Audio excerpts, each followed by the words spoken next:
Welcome. My name is Emily Reish. I am a design manager at the Center for Academic Innovation. Thank you for joining us today for the Michigan Online Visionary Educators event, Meaning and Purpose in Life. What's the difference and why does it matter? The MOVE series is hosted by the Center for Academic Innovation at the University of Michigan. An important part of our mission is to create a more inclusive and global learning community. We believe an informed, peaceful, and equitable society is dependent on learners everywhere adopting a learning lifestyle. This monthly series features experts sharing insights, tools, and discussions on issues relevant to the lives of people around the world. Many of our speakers may be familiar to you as they are the faculty behind some of our most successful and innovative learning experiences available through Michigan Online. For more information on our upcoming MOVE series events, please be sure to check out the schedule at online.umich.edu/move. Today, we invite you to submit questions for our panelists in the Q&A section, as well as upvote the questions that are the most interesting to you. Our panelists will do our best to answer as many questions as they can. Our event will be recorded and will be made available on Michigan Online. Now let's get started. I'd like to introduce you to Paula Caproni, who's the Jane Dutton Collegiate Lecturer and Lecturer 4 in Organizational Behavior and Human Resource Management at the University of Michigan Stephen M. Ross School of Business. I'd also like to introduce Vic Strecher, Professor at the University of Michigan School of Public Health and founder and CEO of Kumanu. Paula and Vic, thank you so much for joining us today. I'll turn it over to you. Thank you, Emily. Thank you. Welcome, everybody. We have quite the global audience. I'm seeing in the chat all the hi from here, hi from there. It's great. We're honored that you've joined us today. And the other thing I thought of this morning as I was reading the chats, and I'm sure you did too, Vic, thought, wow, one of the reasons you're here from around the world is that meaning is a basic human need.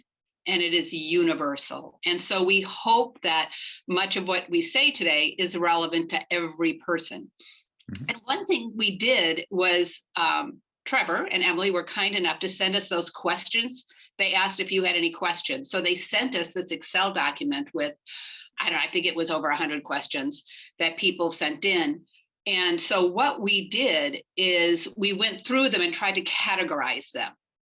And so I am going to be your MC, the master of ceremonies here, which very humbly means I'm going to ask the questions and then I'll say Vic, or I'll take that one. So that's my role to give this some organization.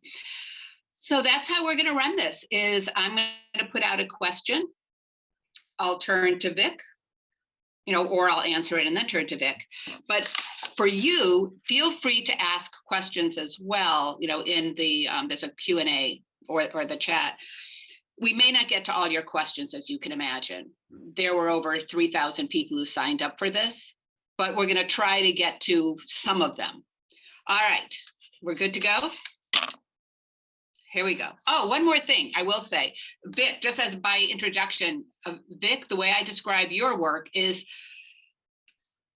purpose and meaning are central to your research and your teaching and your writing and your consulting and your business. Yeah. It's absolutely what you do. It goes with your everything. Am I right? It's part of my purpose. It's part of your purpose. And my purpose is very much how to help people, how to help anyone, anywhere achieve the kind of success they desire in life. And of course, meaning is absolutely central to that. We all want to feel that we're living lives that matter. And so that's why the two of us are doing this together. We're coming at slightly different angles. All right, so to look at my notes here. Here's question one. Question one was about definitions. What is the difference between meaning and purpose? Vic? Yeah, sure. And of course, Viktor Frankl wrote this incredibly famous and wonderful book called Man's Search for Meaning. And he said that meaning is one of our central drives that we have in our lives. And what most of us mean by meaning is that it's the things that are important in our lives. So things that are significant in our lives. And when we talk about a meaningful life, we're asking, does our own life have some degree of significance or some degree of importance to it? Purpose is a little bit different, and often we conflate the two. We put the two together in the same sentence all the time as if they're the same thing, but they're not. Purpose is a little more focused on goals or a set of goals around the things that are most important in your life. So, and when you have a goal or set of goals around those things that are important, it becomes a central self-organizing framework that guides the direction in your life. Literally day to day. It guides how you self-regulate your life, what you decide to work on, how you decide to work on it. So those, they're slightly different, and it's probably important to understand that. And just to give you a little background on the research side, there is one study that was created by a guy named Neil Krauss from the University of Michigan, actually, and he looked at meaning in life, and he looked at purpose, and he looked at which one predicted longevity. And it turns out that purpose in life was predictive of how long you live, but meaning was not. And that's not to say meaning isn't important. It's incredibly important, but maybe just valuing things is not enough. Maybe setting goals around the things that you value the most. So if my students are something that I value a great deal, that give me meaning, which they do, that's incredibly important part of my work, my students, then I might set a goal around that to teach every one of my students as if they're my own child. That becomes a purpose in my life. It's a goal around that thing that gives meaning, that is meaningful to me. Hey, thank you. Yeah. Where I'm going to take this, well, that was actually helpful to me too, the difference, because I think of meaning as being and purpose as being doing. Yeah, well, not bad. Yeah, and it's important to be doing in addition to the meaning. Yes. So the way I'm going to take this question is a little bit different, because people talk a lot about meaning at work, purpose at work, but the other you may have seen, especially if you're from the US. If you're not from the US, you might say, that's odd. But in the US, we talk a lot about finding passion at work. Be passionate about your job. If you find something you're passionate about to do for work, it won't feel like work. I take a bit of a critical perspective on the language of passion. And I'll end with, I really do like the language of meaning and purpose. So if you're from the US in particular, maybe some other countries, this idea of finding passion, something you're passionate about, I have concerns. One being that when we use the language of passion at work, we can get so involved in our work that we ignore other parts of our life, like the people at home and the people we love, and taking care of our health, which Vic is very much what you do as well, the taking care of health. So that's one drawback of it. The other is it creates a kind of tunnel vision. If we're so passionate, we may not see a lot of wonderful other things that are happening around us. And so we miss a great deal of life. The other would be that when people say, find your passion, that passion is often created. It's not something you go out and look for and you say, there it is. It's created. And sometimes it's just a lot of slogging, hard work, right? And people think passion is something you should always be feeling good about. And it sometimes isn't. It just can hurt. It can take time. It can hurt. The other would be some people at work think, I'm going to find my passion. I'm going to do what I'm passionate about. Well, if I'm always doing just what I feel I'm passionate about, I might not do the work that someone else needs from me because it's not my passion. So that outline they're waiting for, their project they're waiting for, that thing that I don't care as much about, but that matters to them, I may not invest as much in it. And so my passion can take away from theirs. One is passion can be a luxury. Some people talk about passion at work being a luxury. And I know, Vic, you'll have something to say about the meaning with this, that sometimes I just have to keep a job. That's it. I don't have the luxury of thinking about meaning. And Vic, you may talk about that more as well. And one thing that several of you said, actually, in your questions, a few of you, it was this idea of, oh my gosh, now, I have a job, I have a family, I'm managing all these things, and I have to have passion for my job too. And a couple of people called it purpose anxiety. It's one more thing I have to do, and the pressure of purpose. I thought those were very well said. So with all those critiques, I have a little bit of a background from critical theory. That's where they're coming from. And critical theorists would say also the language of passion could be a form of organizational control. I tread carefully on that one, because it's a way of having you internalize being at work all the time, because I'm passionate about my work. So you don't need the external controls. It's interesting. Yeah, go ahead. Well, just last week I have a purpose cast, and in that purpose cast, I interviewed a woman, Bea Bocalandro, and she's a wonderful person who talks a lot about working toward a higher purpose in your job, trying to find that. And she was going through a security at the airport, and the person in front of her, the security guard, stopped and said, "Wait a second, it's your birthday." As reading the driver's license, and then he started singing "Happy Birthday" to her. And then suddenly other people started singing "Happy Birthday" to her. And I guess that's what the security guard does all the time. And I just thought, what a wonderful way to find passion in your work. I mean, security guards, you don't usually see them being terribly happy, but some of them are. Some of them kind of get into what they're doing, and you can tell that they're actually enjoying what they're doing, and they get passion from that. So that's nice. And yet I see in high school, especially, a lot of high school kids saying, "Oh, I'm going to follow my passion. So I'm going to go to Broadway, or I'm going to do whatever." And none of those kids that I knew who followed their passion ended up doing what they were planning on doing.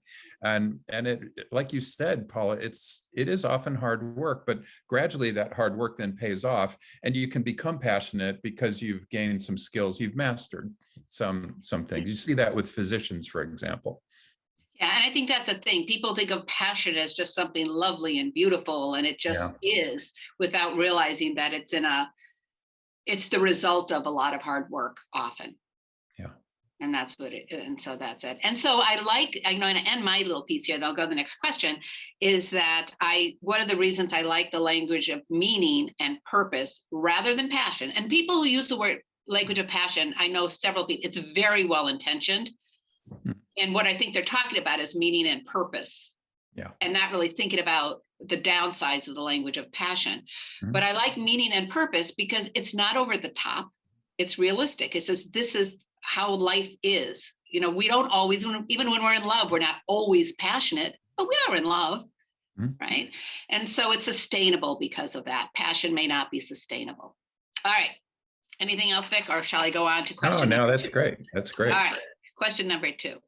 What are and this is your thing. I've read your work, Vic. I do the work side of it, but overall benefits of having a sense of meaning and purpose. Yeah. So people with a strong purpose in their lives, in other words, have goals around the things that are meaningful in their lives, that are important in their lives, that they care about. In other words, what you care about what you care about. You set goals around those things to work toward them every day. Those people end up, first of all, living longer, as I said before, and they live a lot longer on average. If this were like, quitting smoking, it would be like that, or an amazing diet and working out. So, being in public health, we've been so used to those health behaviors that are relevant. And here's this existential concept that turns out to be really important. Turns out at retirement, if you cannot repurpose your life, if you can't find new purpose and direction in your life, 7 years later on average, and there are 3 studies of this now, you are 2.4 times more likely to develop Alzheimer's disease. And that is after statistically controlling for age and race and gender and income and education and health status and health behaviors. You can't make this go away. These people end up living longer. and they seem to live better. They are much happier. I think happiness is a byproduct of living purposefully. You know, the people I know that try to just live happy life, they end up being less happy. People who live more purposeful lives end up being happy. It's a side effect. People with stronger purpose in their lives are also more resilient. So we know that, you know, and obviously this is a time when we need to be resilient, but for example, people who are more purposeful can plunge their arm into freezing cold ice water and keep it and hold it in there much longer than people who have lower purpose. People with strong purpose who are challenged by stressors have cortisol, just like everybody else, popping up. That stress hormone that pops up just like non-purposeful people, but then it goes down much faster if you're purposeful. So you recover faster. If you are, and we do a lot of research using MRI, we put people into magnetic resonance imaging, clamping their head down and scanning their brain while asking them to start thinking about their purposeful core values. And more blood flow goes to the part of the brain called the prefrontal cortex, which is related to our executive functioning and our decision making and our future orientation. And it also downregulates and pushes down the amygdala, which is our ancient part of the brain, which relates to fear and aggression. So when we are more purposeful, we are actually thinking more with our guru brain, this part of the brain that's very, very it's very human, for one thing. It's, you know, a very modern part of the brain, and much less so with our reptile brain, our lizard brain. And that's really important now. People with a strong purpose, when going through difficult times, are more likely to experience post-traumatic growth. They may also experience stress, there's no doubt.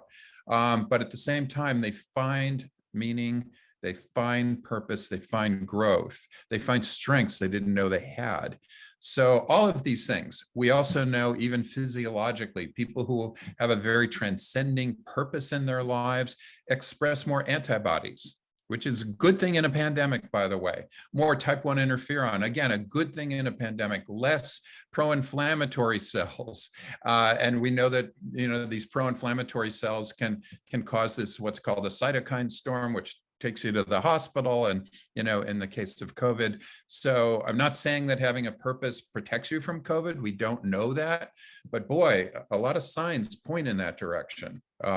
People with strong purpose seem to have really, really stronger physiologies. And that's important. Even our DNA is repaired better. Our telomeres, the ends of our chromosomes, get more fuel if we become more purposeful. So all those things, I could go on and on, Paula, I'm sorry. But yeah, it's really quite impressive what purpose does. Yeah, there was one, I didn't plan on saying this, but there was a study, and I can't cite, but they studied longevity. And one of the things that questions they asked people, so they studied people for decades. And then they said, you know, kind of looking back on your life, they asked a set of questions. And one had to do with taking care of other people or being taken care of. And one question was, were you, I'm paraphrasing, were you taken care of a lot in your lifetime? Yeah. Did someone take care of you? That did not predict longevity. What did was, did you take care of others? Yeah. And they linked it to the telomeres. And that's why I said, you know, absolutely, people who said they took care of other people. We're giving people. We want to make contributions to others as a species, regardless of where we're from. So this transcending purpose seems to be much stronger than having a hedonic purpose. And you know, Aristotle even said we have what he called eudaimonic purposes, or eudaimonia, which is focused on our godlike self, our true self is Greek for daemon, is Greek for true self or godlike self, versus hedonia. And we all know about that. And, you know, and Aristotle said we have both. That's fine. But he said, if all we have is hedonic purpose, then we're like, and he used this term, grazing animals. And while we all like to graze, it doesn't make sense, he said, to just focus on those hedonic values. One more study that's relevant right now in terms of diversity, equity, and inclusion. My colleague, Tony Burrow, is a researcher up at Cornell University. He has shown white men big maps of 2 different cities. And I think maybe men and women, I can't quite remember, but these were all white adults, and they weren't college students. Showed them a big map, and one map was very diverse, had a lot of different ethnicities in this city, a map of a city. And the second one was a map of a city that had almost all white people in it. But before he showed them this, he randomized them into 2 groups. In one group, he asked them, what is your purpose in life? What does purpose mean to you? The second group, he asked them, what is your typical day like, your routine? So that's the control group. The group that just wrote down their purpose was 4 times more likely to want to live in the diverse city. That's interesting. It seems to prompt an openness when you start thinking about your purpose and a transcending purpose. It seems to prompt this openness, less defensiveness. Again, your amygdala, this reptilian brain, is not getting hyperactive. So it really is fundamentally important to us to have a transcending purpose. And I see a note here in the chat saying, and see if I'm answering this correctly, this idea, what is hedonic value? That basically means that hedonic value is I'm focusing on what feels good in the moment. It might be a party, it might be smoking, it might be drinking, it might be just the moment. It's not so much the savoring of them, not savoring the moment as much, but just doing stuff that feels physically good. That's how I see the hedonic. That's exactly right. Yeah, it could be great food or wine or sex or a great vacation or whatever is bringing. You're selling people on hedonic value. Right now. Well, but we all love that. We love those things, and that's great.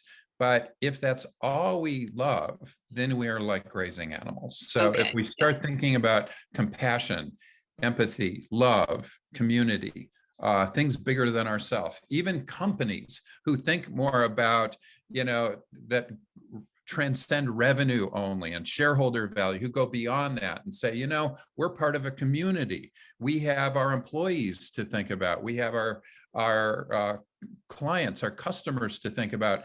If they start thinking about those things, they end up making more money, which is interesting. So there's this odd Zen-like aspect of purpose. When you're more purposeful, and you have this transcending purpose, you do better yourself, even as an organization. And for the organization, I do have one question. The question that we were working on here was the benefits of meaning and purpose. There's been so much research on organizations in my field on the power of meaning and the power of purpose. Just a few. Here's some of the studies that are the most commonly cited. One is there was a study of more than 11,000 employees across industries. The single strongest predictor of meaningfulness was that the job had a positive impact on others.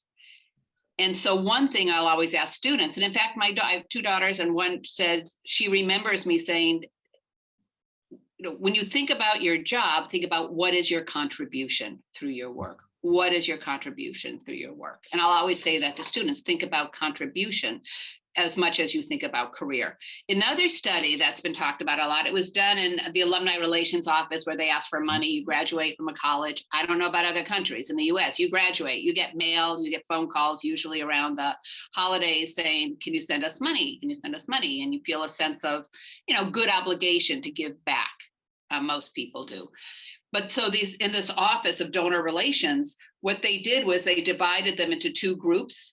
In one group, they said, let's just try to make more money, get more people to send in money. And the other, what they did was they had the people doing the phone calls, meet a student who benefited from the scholarship. And she came in and said, I'm a first-generation college student, and this scholarship, I changed the trajectory of my family. It means so much to me. And those who saw that student increased 142% in weekly phone minutes and over 400% in weekly revenue. That was the only difference between the 2 groups. It was just so much more meaningful. The other one, all of us should care about as well. Radiologists, people who read you go into the hospital and they take an X-ray and they tell you if you've got cancer or not. They tell you if there's a tumor or not.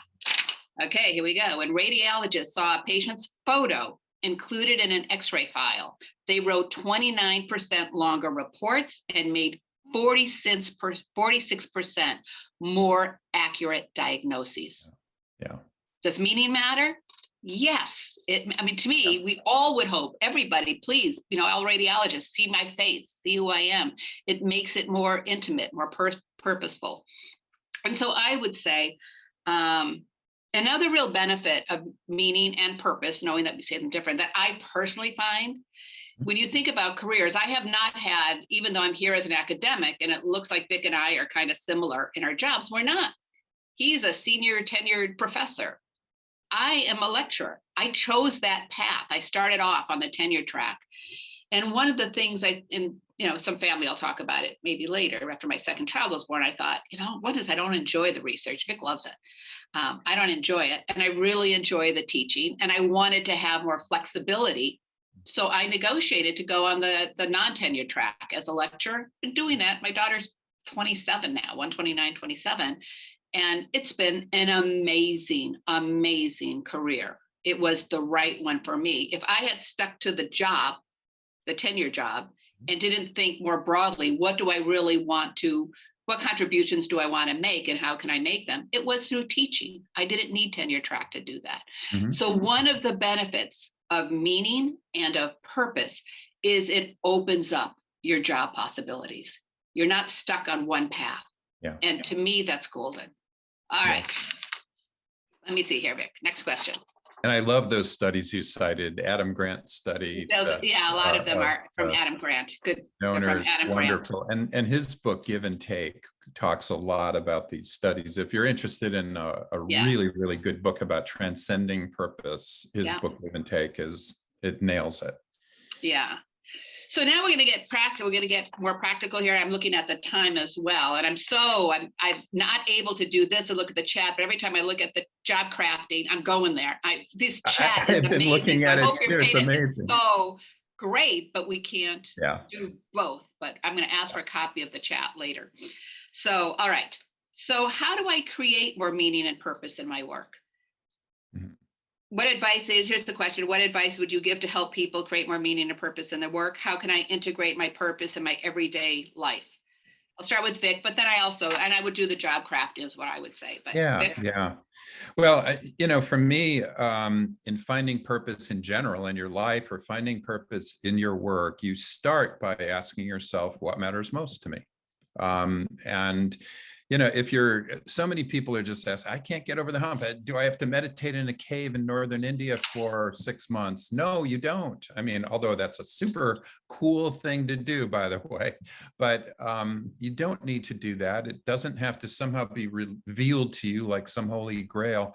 What happens is that you might turn and find the person right next to you is a person that's very valuable to you, that you care about a lot. When you think about the things that matter most to you in your life, you may realize they're not things, that a lot of those things that are most valuable are people or causes. And so for me, for example, as I said, at work, I had to think about it in my research, which I do love, Paula. I love doing research. I know you do. Or my students and teaching. And I realized it is my students of all things, of all the different things that I have at work. And so I decided to set a purpose around that, to teach every one of my students as if they're my own daughter. And so it's as simple as that. If you're wondering, wow, where do I find the things that I value the most? Well, maybe you even start with your smartphone. I can look on my smartphone and just find right away that I have my granddaughter on it, and my granddaughter Madeline, and because she matters a lot to me. So maybe you have your dog on your smartphone. Maybe you have a work of art on your smartphone, or some work of nature. Just start there to begin with. Maybe it's your horse, who knows? And maybe it's your kids, maybe it's your spouse or your larger family, your parents, whoever it is. Maybe you start there and say, how would I set a goal around that person? How do I care about what I care about? That's a modern philosophical question, because so often we have so many things just spreading our time out. Social media just spreads our time out to almost nothingness now. And that's called nihilism, by the way, when we really, you know, we don't have any purpose or direction in our lives, unfortunately. So purpose and direction means you start focusing more effort, more of your valuable resource called energy on those things that matter most in your life. So just begin with a list of those things, write them down. Top 5 things that you care most about. And then think about causes. Think about who relies on you. Who relies on you at work? Who relies on you at home? Those are ways to start this conversation with yourself. And finally, what I consider very important, the headstone test. So if you were to die today, and I know that a lot of my students go, oh, I don't want to talk about that. If you were to die today, what would you want on your headstone? What would you want to be said at your memorial service? 100 years from now, what would you want people to say? Jonas Salk, you know, who developed the polio vaccine, later in his life said, we need to be good ancestors. So how do we become a good ancestor? What do we want to think about? So these are big existential questions, but it starts the conversation of what my purpose is, because ultimately then you go, wow, I am here on this earth for this very brief period of time to be this. And those be goals, I'm here to be this, I'm here to be that, I'm here to be a great teacher, I'm here to be, you know, a great spouse, I'm here to be a loving father, etc. Whatever those things are, they're different for every single person. It's like your fingerprint. But whatever those things are, you start with what you value the most, and you end with what would I want on my headstone? If I were to die today, what legacy do I want to leave? Is that making sense? Makes sense to me. Makes sense to me. Even at an organizational level, Paula, I like to think of Kumanu, our business. You know, what would happen if we were to go to business today? In other words, if we were to die today, what legacy would I want to leave? And that helps you form a mission and purpose of your company as well. And one similar to that, when I teach and I do, and one of the wonderful things I did since I got off the tenure track is I just do so much executive ed and around the world. I never would have had the time to do that if I was trying to get tenure 2 and do the research. You do both, Vic, I think, because I know we've worked together in different places, but it just, so one of the things I do when I teach, and we talk about organizational vision, and one of the questions I say, if your business went out of business or your organization went out of business, what would be lost in the world? Wow. What's the cost of going out of business? And that's why you need to focus on results. That's why you need to hire good people. It's the world would lose something from you. Well, the other thing, a couple of things I would add here. How do you create meaning and purpose at work? One is, and I saw this in the chat, a few people mentioned it, is there is a concept, and I believe it came from our own Center for Positive Organizations, Jane Dutton and other colleagues did on job crafting. There's several people who are doing it now. And job crafting means basically, how do you enjoy the job you're in? So you can't move for a variety of reasons, right? You can't just say, I'm going to go out and find a different job and it's not feeling as purposeful to me now, but how do I create purpose in my work? And it's just, I won't be able to do any justice to it in a minute, which is about what I'll spend on it. It's worth going online and reading some popular press articles on job crafting. Then if you want to, go back and look at the research. But it says find opportunities to find meaning and purpose in your job. And you can say, how do I tweak the tasks I do? Right? How do I tweak what I do every day without costing any value to the organization? And in fact, maybe bring more. How do I end up working with different people who are more aligned with what it is, my values, right? All without costing the organization any of the financial values. Change the perception of your job. And one example would be, why I love this, and I don't know if you've seen this one, Vic, but it's worth finding. You can find it online. Physician Alistair Martin. So he's a physician. He works in emergency rooms. He's also part of the Center for Social Justice in his hospital. What he did, and there's a short video, he and his colleagues set up, he said, who comes into the emergency room? He wanted to increase voter registration. He said the 3 groups that tend not to register to vote, low income, people of color, and young Americans. Who tends to come to the emergency room? Low income people, people of color, young Americans, and certainly many more people. But he said, wait a minute, we have the same clients here. as are the people we want to register to vote, set up a kiosk. So they set up a kiosk to register to vote in the emergency room. So clever, so meaningful to him. Great example. So look up job crafting for the people here. And the other thing is, let other people know how their work matters to you. You know, how it's not just saying thank you. It's like you go somewhere and you're having a bad day and someone just does a kindness, you know, say, you know, I really needed that. I was having a bad day. Thank you so much for that. Tell people how much their work matters to you, either whether you're a client, a boss, direct report. Remind them that it matters. All right. You know, Paula, just a couple of weeks ago, I'm in northern Michigan right now, on Lake Michigan, and it's a pretty rural area where I am. And so we have a septic tank. We don't have, you know, the standard sewage system. We have the standard septic tank. And it was, you know, so I called in the septic tank people to drain it. Now that cannot be the coolest job in the world, right? I mean, they open the septic thing and there's a horrible smell of sewage, and then they take this thing and a big pipe and they suck it all out and put it in a big truck. It's really stinky work. And I was starting to talk to the person who managed these guys who are doing this. And I said, you know, this is one of the most important jobs ever that anybody could have in public health. Getting the poop out of the water is like the #1 public health thing you could do. And I said, why do you work? And why do you work? Why do you do this job? He said, well, for the money, of course. I said, well, you know what?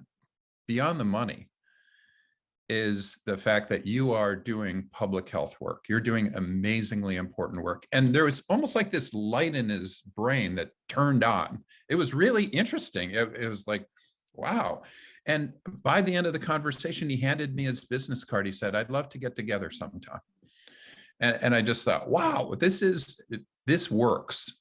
This idea of starting to reframe what your job is really doing and what potential you have in your job. That idea of job crafting, incredibly important, Paul. I'm so glad you brought it up. Yes, thank you. Thank you. The other one that said, these are categories. We're not answering all your questions. There were so many good ones. I thought this was, when I read all the questions you sent in, I thought, boy, this is almost like one of the best books I've read in a while. Just reading the questions was so engaging. But one that came up in different ways is, what advice do you have for meaning and purpose during life's transitions? I'm going to take one, Vic will take the other. But there's a kind of transitions that are universal. Things like job transition, kids grow up and leave the house, and all of a sudden you have an empty house. Retirement was a big one. And then there's also the kind of things, there's transition and there's tragedies. I'm going to just focus on the transitions part. What all those predictable life transitions have in common is that there's something called the liminal space. I just learned about this this year, and it's just wonderful. It's an anthropologist talk about the liminal space, and I'll read it. It says, it's the quality of ambiguity or disorientation that occurs in the middle stage of a rite of passage, when participants no longer hold your pre-ritual state, right? But they've not yet begun the transition to the new state. So you're in the middle. And there's two pieces of advice I've had with this. One was by Professor Herminia Berra, also organizations and management, from the London Business School. I read this years before I heard about the liminal space. She talks about, she studied professionals who completely changed their jobs. So you have a financial analyst who decides he wants to be or she wants to be a chef. And so how did they manage that transition? And what I'm looking at the side, says reframing as a language. But what she said is, when people have these major life transitions, be comfortable, be neither here nor there. We tend to jump in and start planning. Wow. When it says, no, just be for a little while, just be. It feels like nothing's happening, but in fact, consciously or unconsciously, things are happening inside your head, inside your body, around you. Just be for a while, because most of us just want to do. She says, no, just be. So I use that myself. And I've told this to students. I've told it to my kids. I've told it, just be comfortable, be neither here nor there. And then I'm writing this down, Paula. It's Herminia Berra, cool. she's got, so cool. It's so cool. And the other is, be comfortable tinkering. We all think of planning and these trajectories we should be on. She said, no, no, no. When you're neither here nor there, just kind of tinker. You maybe teach at a community college or hang out with a different group of people, join a book club, just do something different, but it doesn't have to be big and it doesn't have to be planned. It's a great book, Designing Your Life. Yes, fantastic book. Yeah, and this guy is a Stanford professor, but he's an engineer. He worked at Apple, and he talks about this kind of tinkering in your life where you're adjusting things. Like if I look at this glass of water and I might go, well, you know, it's kind of nice, but I think maybe it's too fat or too heavy or whatever. I'm going to tinker with it. How about your life? Can't you do that? So it makes so much sense, Paula. Yeah, well, people tinker in their gardens. I know you have an amazing garden, and I also really like my garden too. But we sometimes think of these things as a waste of time, but it's like things are happening. And the other thing I tried recently, because I am kind of thinking about retirement here, and thinking, okay, that's going to be a big deal. And one of the things I did recently, I was in this beautiful space, and I just thought, I need new words, meaningful words to guide me, not only as I make this transition, but also once I'm there. And I came up with my words. So think about this. And I said, these words would be beauty. I want a life of beauty, a life of service, a life of love. Love would have been first, but I've got a lot of it. So I said, okay, it's harder to find beauty than love right now for me. A life of peace and of joy and awe. If I have all of those things, whatever I choose, as long as I fit those things, I'm going to be happy. It's going to be great. Yeah. And in fact, I took it too far in a way, because I said, not as I was sitting there, I was thinking, I almost made them my superheroes. So I can picture, if I'm in a transition, these 5, you've got your beauty, you've got your awe, you've got your peace because it's stressful. Life is stressful. And it just reminds me that they're following me through this. I have a very visual thing going on. All right. I'm passing this on to you, Vic. And so this is of tragedy, meaning during purpose during tragedy. Several people asked about that. Yeah, well, I loved what you said about the liminal space, because I'm often asked, can you change your purpose? Of course you can. You change your purpose every time you need a Hallmark card. Anytime, like, for example, if you graduate from high school or from college, or you get married or find a wonderful partner, you get a new job, or if you lose a job, or if you get sick, or if you retire, all those times might be these liminal spaces Paula had talked about, where maybe you're neither here nor there. And this is great language. I love that. And maybe that's the time to start rethinking what matters most in your life, and to set new goals around those new things that matter most. For me, I guess, and this is something I mentioned in my Coursera course right up front, I hadn't actually done work in the area of purpose until somebody sent me Man's Search for Meaning, Viktor Frankl's book, Man's Search for Meaning. And they sent that to me a month after my daughter, Julia, had died. She was a nursing student at the University of Michigan, and she suddenly died very unexpectedly of a heart attack. And it kind of shattered me for quite a while. I found myself out in Lake Michigan one morning, 2 miles out in a kayak at 5:15 in the morning, and thinking maybe I should just keep kayaking. It's such a beautiful, smooth day on the water. It's just still slightly dark. And I thought, maybe I'll just keep going to Wisconsin. And which I never would have made, of course, because it's 86 miles and you're not going to make that. But I was kind of thinking about doing that. And then the sun came up, and I don't know how else to say this, but my daughter spoke to me. And I don't know how that happened, but she was in me, and she said, you have to get over this. And it wasn't like, you have to get over this. It was like, you have to get over yourself. Stop thinking about how bad off you are right now. And so I turned the kayak around, and I came back, and I wrote down, and I started looking at myself actually in this second person. It was really interesting. I said, Vic, you are in big trouble right now. You're in very, very bad shape. And your profession is to help people. That's what you do. And so it's time to help yourself. So I kind of literally was looking down on myself, I felt, And I said, what should Vic do right now? Well, Vic should write down the things that matter most to him. So I wrote down my students, I wrote down my wife, I wrote down my children, I wrote down quite a number of things, the arts, especially local arts. So I started writing these down and I said, I need to repurpose my life. And the University of Michigan was so nice. They'd said, you don't have to teach for, a year if you don't want. I mean, you've just lost your daughter. This is a difficult time, horrible time. And so I was grateful for that, but I called the university up that morning and said, I've changed my mind. I'd actually like to teach as soon as possible. And I'm going to teach every student as if they're Julia, my daughter.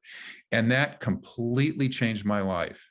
And then I started reading more about purpose and finding a purpose in your life. And it turned out to be this really, really powerful resource that people can develop. You can improve your purpose in life. And when you do, and you can find great fulfillment in your life purpose through your work. And I do, but I find it through my life too, through my community, through my family. And so I have lived a bigger life over the last 10 years than I ever have in my whole life. I thank my daughter for that. That's a legacy she left me.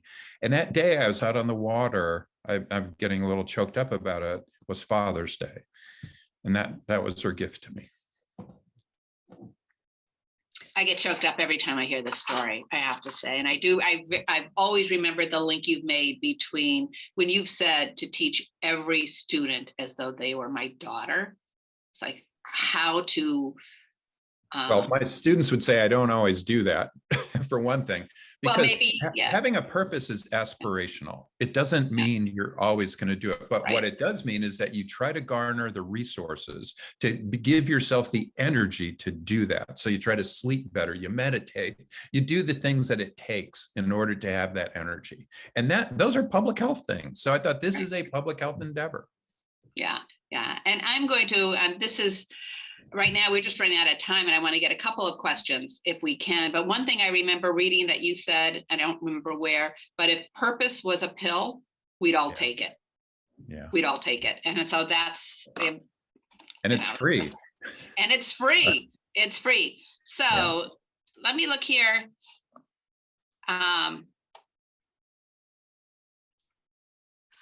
There's so many questions here. I'm trying to figure, are these in, or how do, Emily, maybe you should read the one that you think has the most. Yeah, what's an awesome question, Emily. Yeah.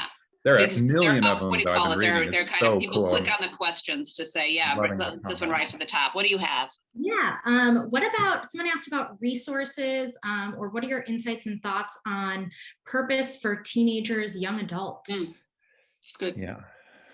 I am going to defer that, but why don't you go with this? Again, This is what you do all the time.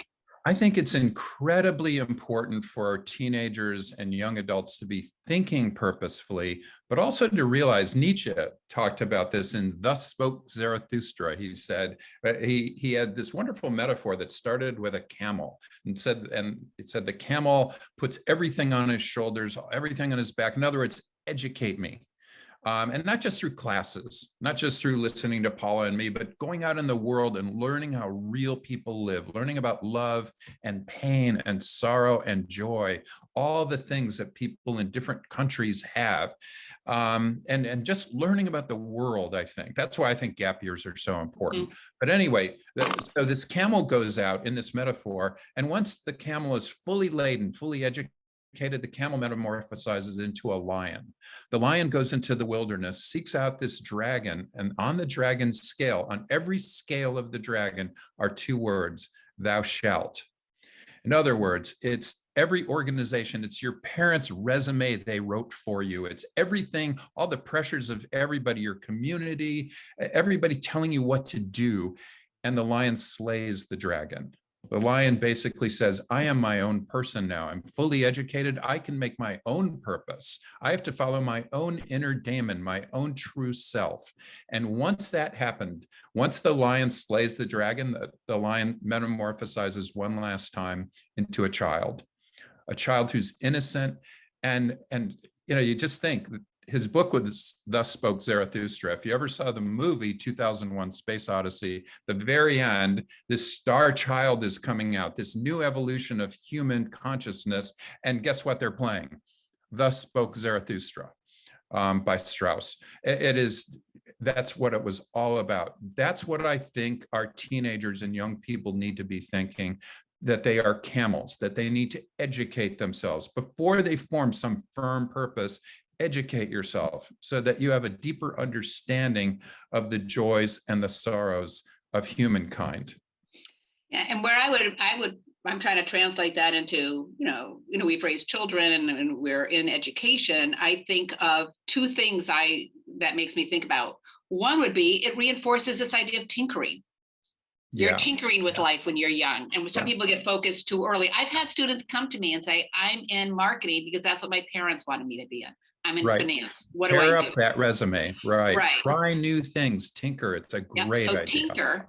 And then the other thing is, one of the most significant predictors of success in life is conscientiousness. That means be responsible, work hard, do what you're supposed to be doing, because people can overemphasize the tinkering and not be responsible. But if I think of meaning, now I'm got this from this conversation. Thank you, everybody. And Vic, is this idea of tinkering maybe is finding the meaning, like what really sticks? When do I feel best about this? And that tells me something about what I like. And the purpose requires conscientiousness. That means that you not only say, this matters to me, but how do I make it happen in the world? That's conscientiousness. Because I think tinkering without one of the things with young people, they got to learn to work hard. They got to learn to commit. And if they get too much on the tinkering, they may forget, but meaning is hard work. But I would just say real quickly, if you can start thinking purposefully as a child, even, you're building a core in this metaphor of a tree. You're building a core that's strong. And then with every succeeding ring on that tree, every new experience you have, whether it's wonderful joy or horrible sorrow, that tree has this strong core. And that's so important. If a rock comes down and smashes into the tree, that tree still has a strong core and doesn't get destroyed. And that's so important, it turns out. Well, and I think the strong core, and then I think we have to pass it on to Emily and Trevor. But one thing, it's classic attachment theory. Some people may know it, but basically means when you're, whether it's employees in the workplace, raising a family, people need to feel two things. One is great love. You need to feel loved. And the other is you need boundaries. Not everything is okay. And that creates this sense of, I can go out in the world. I have a sense of confidence, this core in the world, because you have this great love and the sense of boundaries that is always your home. It gives you this sense of, I can go out and take risks. So this is so much fun, but Emily, I know you told us to stop. I know we're so close to the end here. I'm so sorry to cut you off, but this was amazing. Thank you both so much. Your stories, your personal stories are so interesting, and thank you for sharing those. And all of these insights you've shared are just incredible. I mean, the chat has been so interesting, hearing from our participants and hearing their personal stories as well. So thank you everyone for joining in. For any upcoming MOVE topics and guests, you can see those at online.umich.edu/move. And for the latest course offerings, events, and conversations, you can follow Michigan Online on our social media channels on Twitter, Facebook, Instagram, and YouTube. And if this particular topic was interesting to you and you'd like to learn more from Vic and Paula, I'd encourage you to take part in some of the courses we have online, such as Finding Purpose and Meaning in Life, Living for What Matters Most, and The Science of Success, What Researchers Know That You Should Know.